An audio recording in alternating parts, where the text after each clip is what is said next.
नमस्ते भैया, हम प्रेमी अजय फिर से आप लोग के बीच में एक गाना लेकर आ गए। नहीं,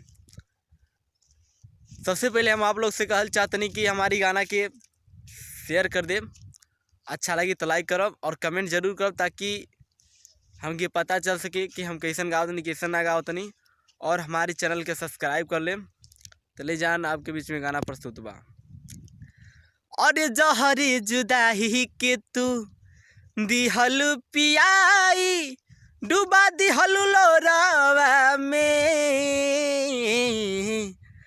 काढ़ी के करे जवा तू ही चहल दिहल गोरी अली के सिन्होरावा में ए जहान काढ़ी के करे जवा तू चहल दिहल गोरी अली के सिन्होरावा में अंतरा बा कि भोले तू जात बाड़ू और हमके बिसारी कबहू न पैबू तू ही हलचल खेसारी।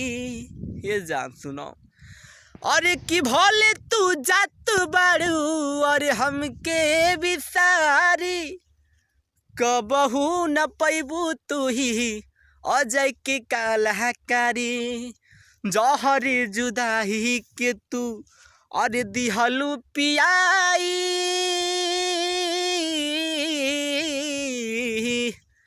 और जहरी जुदाई के तू दिहलू पियाई डूबा दिहलू लोरावा में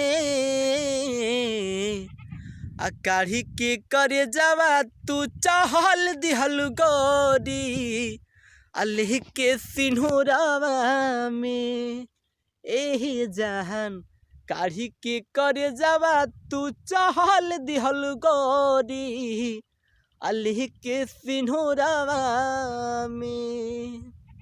भैया रुकी रुकी रुकी, कहाँ जात नहीं? अरे हमारी चैनल के सब्सक्राइब कर दी, ठीक बा?